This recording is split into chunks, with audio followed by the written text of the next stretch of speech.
everybody, happy holidays. I'm Robin, I'm your bonkle. Welcome back to my channel. So I don't know about the rest of you, but holidays were always kind of a weird time for me, not just because my family's Jewish and we had different things that we did throughout the year, but also because some of the family members wanted to do more Christmassy stuff and, I know that this is a hard time for some people around the holidays. Trust me, I understand what you're going through. Today, I thought that we would keep things light, we would keep things fun by delving into my favorite Christmas movie. I was going to do a Hanukkah movie, but it's hard enough to find a Hanukkah movie that actually is a Hanukkah movie. It isn't just like Fiddler on the Roof. So when I was a kid, the only way that I was able to interact with Christmas was by watching movies. And this movie is one of my favorites. This week we're going to be doing Muppet Christmas Carol. A Christmas Carol is a book that was written by Charles Dickens in 1843. It is a ghost story of sorts that tells the story of a wealthy miser. It is a happy tale where a wealthy man is scared out of his wits in order to become kinder to his fellow man. Before we start, a mandatory trigger warning. Thank you, future Robin.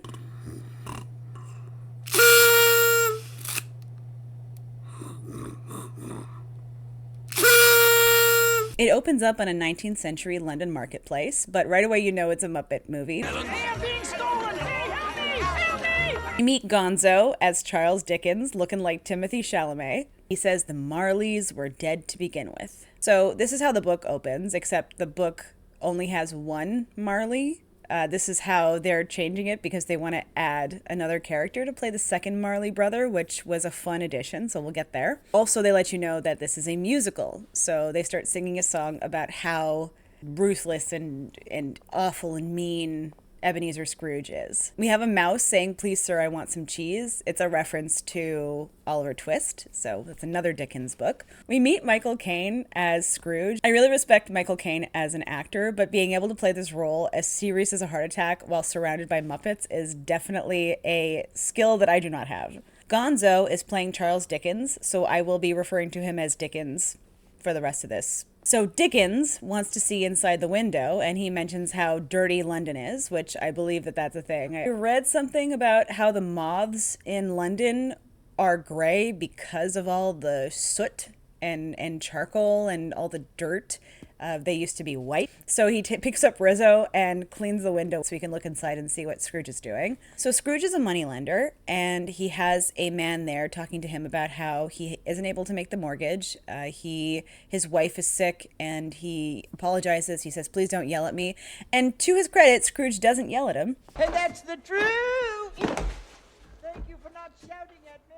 And so he tells Bob Cratchit to make the eviction notices for the following day. And Bob Cratchit says, "Well, but sir, it's Christmas Day." And he says, "Well, then you can gift wrap them." We've got all the workers in the counting house. They're all little rats and they're adorable. I feel like it actually heightens Scrooge's character where he's this tall looming figure in general, but also all of his workers are less than half his height and they're all these adorable little Muppets. It makes him look that much more scary, heartless. Cratchit goes up to Scrooge and asks him for more coal, and Scrooge says no. In the book, Cratchit isn't really a heroic figure. He kind of just takes what Scrooge gives him and does what he says. In the book, he's actually working under a blanket, and they don't mention any bookkeepers in the counting house. But because we have Kermit here playing Bob Cratchit, we have to give him more to do. We have to give him more of a heroic role. So Scrooge's nephew, Fred, comes in. Dickens and Rizzo take the opportunity to sneak into the counting house. Scrooge gives his signature line.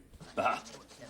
Humbug. Fred wishes everyone a Merry Christmas, tries to perk everyone's spirits up, and this does not go over very well. Scrooge basically says to his nephew that he has no right to be happy because he's poor, and the nephew says, "Well, you have no right to be miserable because you're rich." Dickens has made his way over to the stove, and he's using Rizzo as a bellows to try to heat up the room. Bunsen Honeydew and Beaker come in. They are looking for donations for the poor and unhoused. And Scrooge says, "Are there no prisons, no poorhouses?" Republican talking points. Before leaving, Fred gives them some money, and he invites Scrooge to dinner tomorrow. And it's pretty clear that Scrooge has no intention of coming to dinner.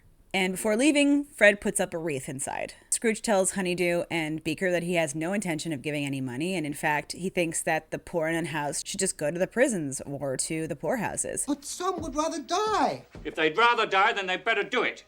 and decrease the surplus population. I've heard this surplus population argument, and here's my take. You don't actually care about population, because if you did, you wouldn't outlaw safe abortion. You would not be against proper sex education and widely available and affordable contraception. This is about classism, ableism, and racism, period. So the gentlemen leave, and we hear a carol outside. He is this little bunny, and he's singing a carol. Scrooge says, well, what are you doing here? What do you want? And he's like, well, sometimes people pay for it. Slams the door in his face. Boy walks away sad. But then Scrooge opens the door and he comes back all excited, and Scrooge just throws a wreath at him. It's closing time, and Scrooge says, all right, we'll see you at 8 o'clock tomorrow. And Cratchit's like, but sir, it's Christmas. Okay, 8:30 then. It's hardly customary to give us just 30 minutes on Christmas Day. Well, what is customary? The whole day. Scrooge seems surprised at this, like he hasn't had the same conversation every Christmas. Cratchit makes a good point. He's like, sir, none of the businesses that we would be doing business with are going to be open tomorrow, so we're just going to be spending money putting coal on the fire. Scrooge acquiesces and says, all right, well, be there all the earlier the next morning. In the book, Scrooge is actually the one who says, well, I suppose you're going to want the day off tomorrow, and then he just gives it to them begrudgingly. Cratchit in the book is like not that clever. He's just kind of a victim of his circumstance, but again, it's Kermit the Frog, so we have to give him something to do. So Scrooge leaves, they start closing up and see the rats cleaning up. What I love about the Muppets is that, you know how you have cartoons where there are characters that are really short and you see them driving and they don't really explain how they're able to hit the pedals, they just kind of defy physics and don't show you how they're supposed to be doing things. The Muppets show you the extreme lengths that these rats have to go to just to close the place, and I love that. Dickens reminds us, again, that the Marleys were dead. The front door knocker turns into Jacob Marley's face. Scrooge!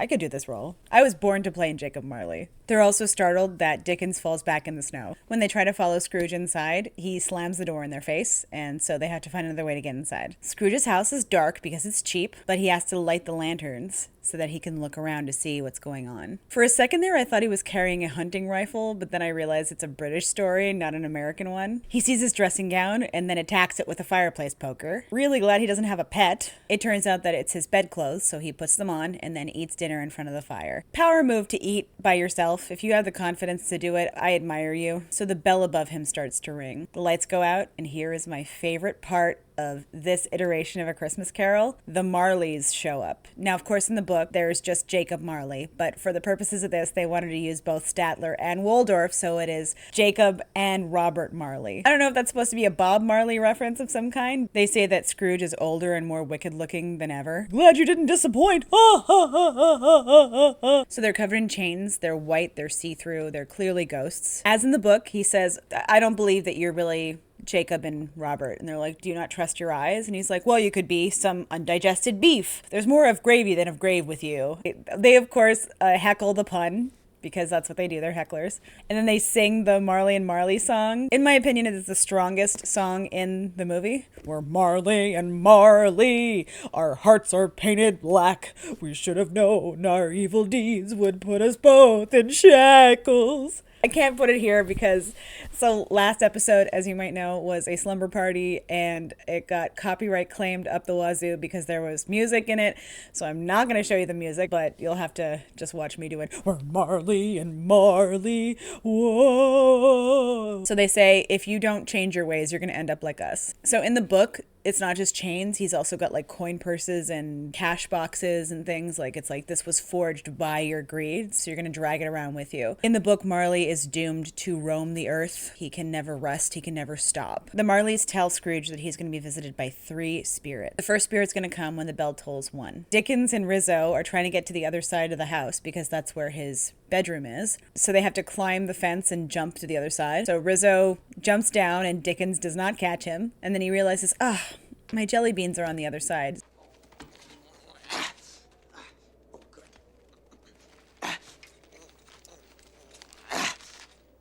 What? You can fit through those bars? Yeah. You are such an idiot. I'm a little Rizzo, I'm not gonna lie. So, with the bell tolling 1, in comes the ghost of Christmas past. It looks like a young girl. In the book, it's kind of this amorphous blob. It's described as like an ever-changing Cronenberg-like figure that has sometimes 3 heads and 8 legs, and then sometimes is just an arm and is constantly kind of moving and changing with the light. But I guess this was just a little bit easier to do. She opens the upstairs window and he says, well, I'm mortal, I'm liable to fall. And she says, don't worry, a touch of my hand and you shall fly. I don't know where it comes from because I watched the 1908, I watched all the different iterations of A Christmas Carol up until like 1950, and all of them just show him walking through the wall and showing up at his old schoolhouse, which is what happens in the book. He just kind of walks through the wall and is suddenly there. I don't know where it comes from that the spirit is dragging him through the streets, hovering above the streets of London. I don't know where the original version of this is, but this is definitely a reference to a movie and not the book. I just don't know which one. So in this movie, they take the opportunity to have him flying over the city, and Gonzo and Rizzo, they grappling hook onto him. Grappling hook! And they start to follow after. A bright light engulfs the sky. No, you're not supposed to fly into the light. They drag Dickens and Rizzo through the trees, Simpsons style. Hey, kids, want to drive through that cactus patch? Yeah! Yeah! No.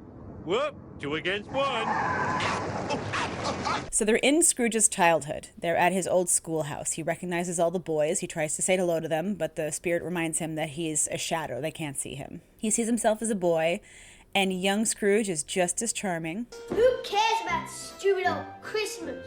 He says that Christmas was a chance to get extra work done. He's 5. What is he doing? Coloring? In the book, he is usually alone. He doesn't really have friends, so he spends the time reading books like Robinson Crusoe, Ali Baba, and so he kind of interacts with those characters as the child is reading them, which is a really fun part. I wonder if they don't do that because of copyright concerns. I'm not sure. I will say that this version of A Christmas Carol, they're really making Scrooge into such a curmudgeon even at 5 years old. Kind of like if I picture Larry King as a 5-year-old. I kind of still expect him to have the slick back hair and the suspenders and kind of, hello, I'm Larry King. I'm a 5-year-old Larry King. So Ma, you've opted not to let me get a dog. Let's talk about that. So, you're a rat. Tell me about that. There's a time lapse, and Scrooge sees his old headmaster, played by Sam the Eagle. Scrooge says that his headmaster taught him his most important lesson. Business. It is the American way. Sam. It's just...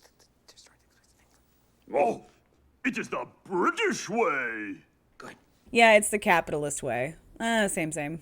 In the book, when he was younger, they have a scene where his sister comes to bring him home for Christmas, and she's really sweet and she's really loving, and they talk about how she died in her adulthood, but how Fred was her child, and that is his connection to his sister. So, flash forward to his first job. This is Fuzzy-Wig's old rubber chicken factory.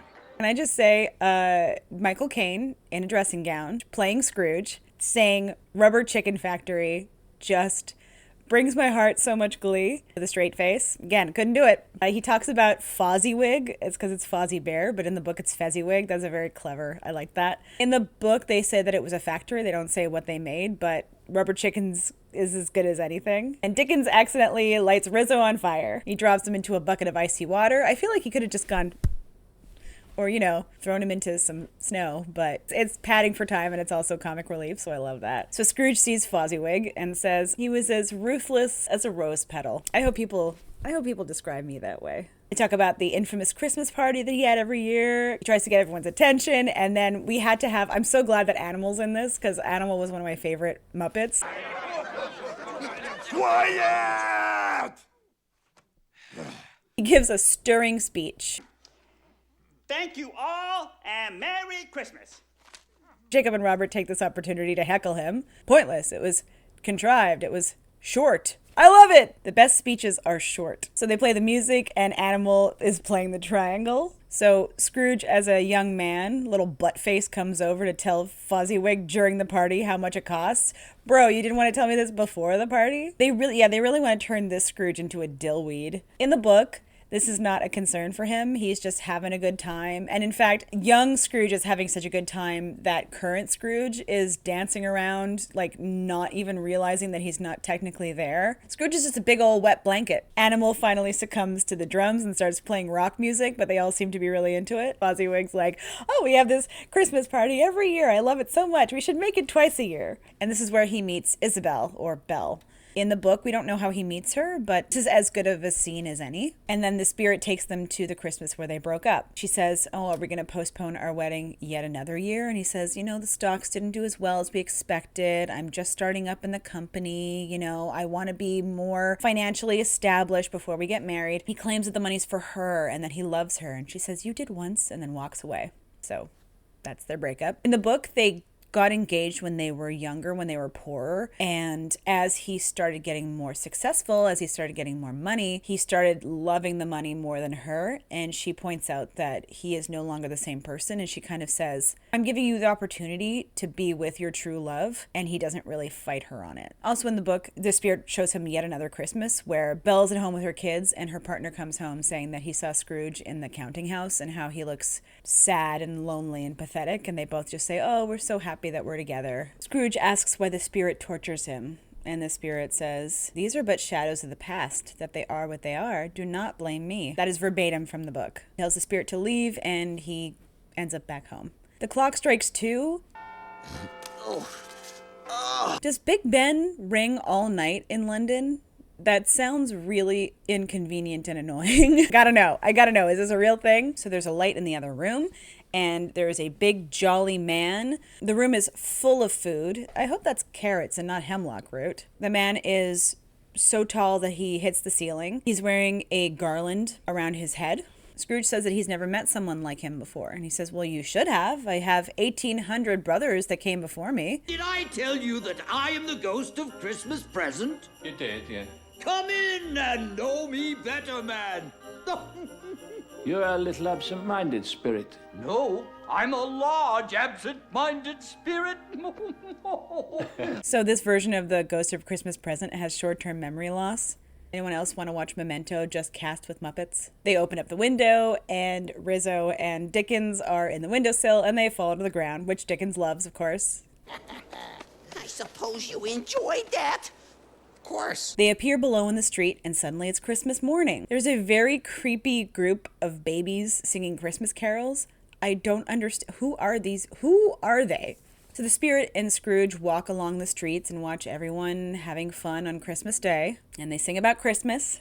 Even the guy who was put in prison is in a good mood. Scrooge asks to see his family, so they show up at Fred's house.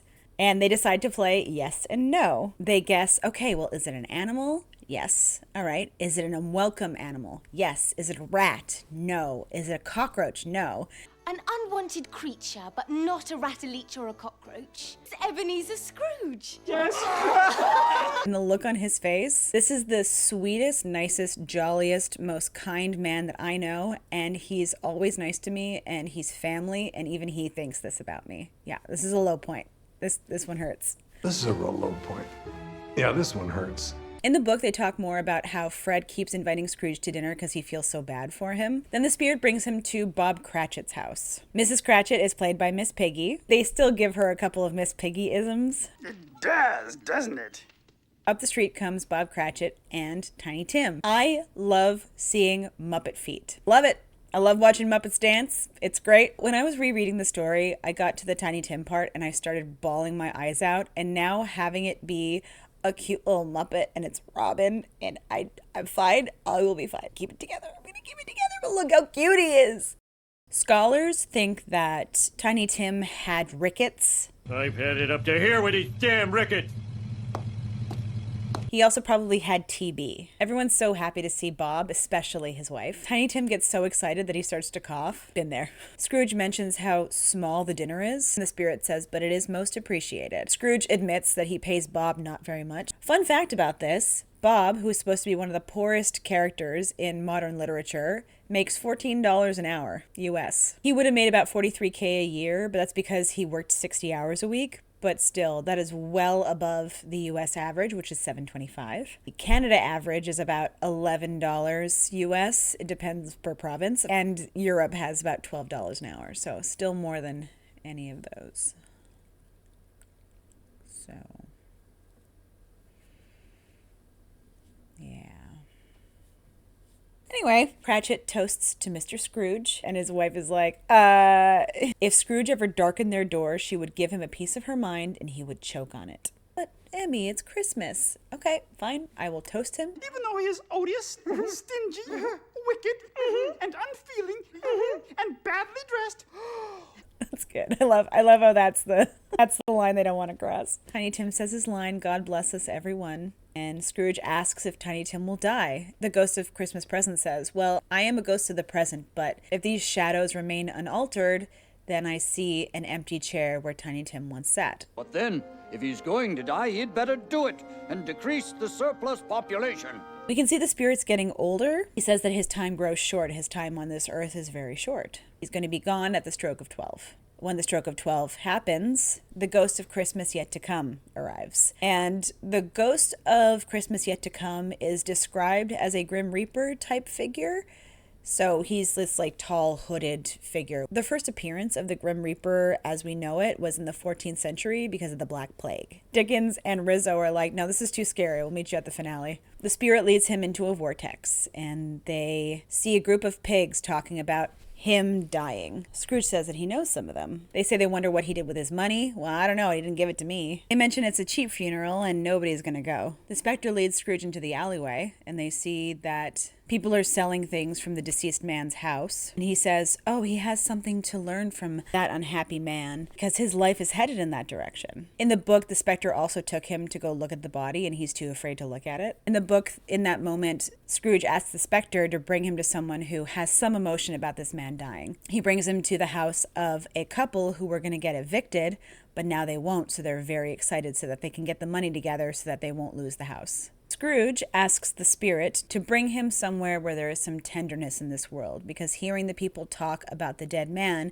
is really bumming him out. So he brings him to the house of Bob Cratchit, where he notices that it's really quiet. He looks inside and Emily's crying. She says that her eyes are just really weak because of the lamplight. And she doesn't want to have weak eyes in front of Dad, who should be coming home soon. And Peter points out that he's been walking a lot slower the last couple of nights. Bob Cratchit comes home and he says that it would have done Emily good to go see the churchyard. It's so beautiful and green, and he found a spot on the top where they can see the duck pond because Tiny Tim used to love looking at the ducks. It pans to his chair with the crutch and his hat on it. I'm fine. It's fine. It's fine. Damn it, Dickens, you've done it again. Something about grieving puppets, just, I am fine. So the spirit brings Scrooge to a graveyard. Scrooge asks, okay, so who was that wretched man that nobody cared about had died? And the spirit points him to a headstone. Before he looks, he asks whether this is the shadow of things that will be or the things that could be. He tries to look at the wrong headstone. It's cute. He finally goes up, clears away the snow, and the headstone reads, Elon Musk. Just kidding, it says Ebenezer Scrooge. So he went through the denial stage, now he's in the bargaining stage. He says, why would you show this to me if there wasn't a chance to change it? I promise you, I will live in the past, present, and the future. I will bring the spirit of Christmas around all year. I promise. He grabs onto the spirit's robes and starts to cry, and then suddenly he's back in his own bed, in his own room. And Dickens and Rizzo are back. Yes, the bedposts were his own. The bed was his own. The room was his own. Hi, guys, we're back. We promised we would be. And something really remarkable happens. He finds himself staring down the barrel of his own mortality. He's given a second chance, and he actually takes it. He actually changes. He is dancing around. He's so happy. And then Rizzo turns to Dickens and says, are we safe up here? Dickens is like, Scrooge is saved. What more could happen now? Muppets falling, very funny. He calls down to the boy from the day before and says, you there, boy, what's today? Why, it's Christmas Day. He asks the boy if the turkey has been sold from the poultry shop. Don't know why the poultry shop is open. It's Christmas Day, but okay. He says, the one that's twice as big as me? That line is also from the book, but in this case, I feel like it's actually true. So he tosses the money down to the kid and says, I'll give you 5 shillings, go buy a turkey. And the first thing I thought was, kid's not coming back. In the book, I don't even think he gives him money, he just says, go buy it. So I just picture this kid going to the poultry shop being like, yeah, Ebenezer Scrooge wants to buy this turkey. Ebenezer Scrooge, no he does, no he does. No listen. The kid mows down Dickens and Rizzo to get to the poultry shop. Scrooge comes out. He looks a little more dapper. He's not wearing his great coat anymore. He's wearing his nice sort of fitted coat. He says, Merry Christmas to everybody. And he bumps into Bunsen Honeydew and Beaker. And he tells them he wants to give them. And then he whispers a number in their ear. And presumably it's like a very high number. And they say that they're so grateful. And Beaker Beaker takes off his scarf and gives it to him as like a gesture of gratitude. I'm fine. Stop it, Muppets. I'm not crying. You're crying. My makeup. It's fine. I'm okay. He looks touched. Understandably. He puts on the scarf. It's so small because Beaker's got like a little neck. He puts it on. I'm fine. I'm okay. The boy comes with a turkey and he says, follow me. He's on his way to Cratchit's house. They go into a shop. They start buying food and fixins and things. He stops by the counting house and gives a bucket of coal to each of the bookkeepers. Back when giving coal wasn't a punishment. So giving coal for Christmas as a punishment started in the 1900s when coal became more affordable and more readily available. Before that, they had used rocks. What did you get for Christmas, Timmy? I got a rock. He goes to Fred's house. He gives him gifts. His wife looks really happy, but he looks like shocked. He looks dumbfounded. Ooh, dang, that's a nice top hat. You know what? Much better. Shows up at the nursing home and he gives gifts to Fozziwig and his old headmaster.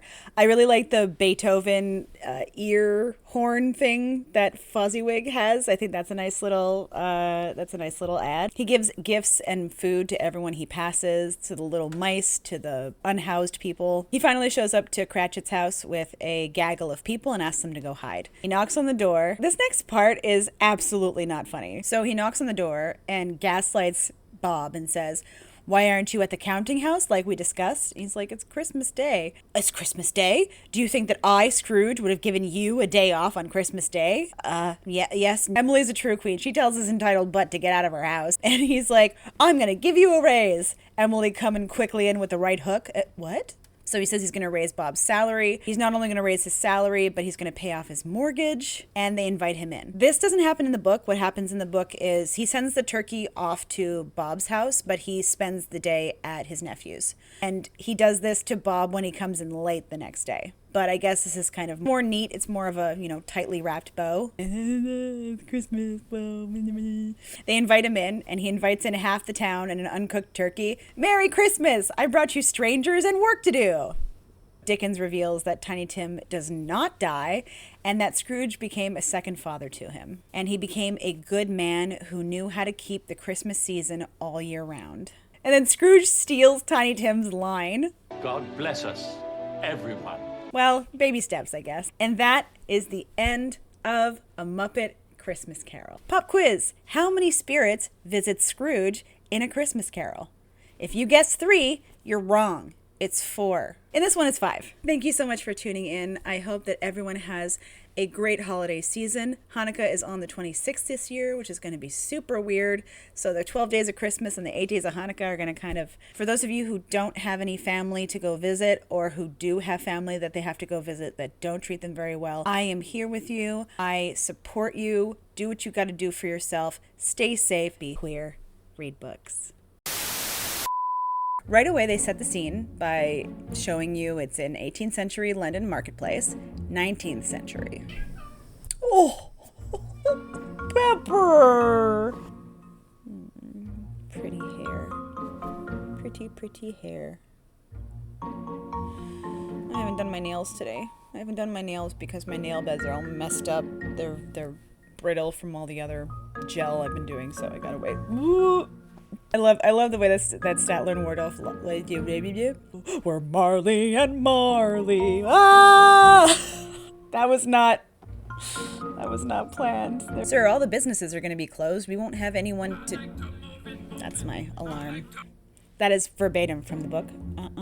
Hey, everybody, quiet! Scrooge throws Fred's wreath at. That's a hard sentence to say. This version of the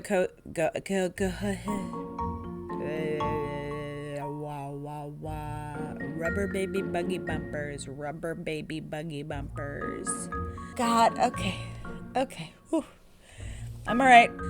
This version of the Ghost of Christmas Present is, I don't know what the line was. Tiny Tim gets so excited that he starts to cough.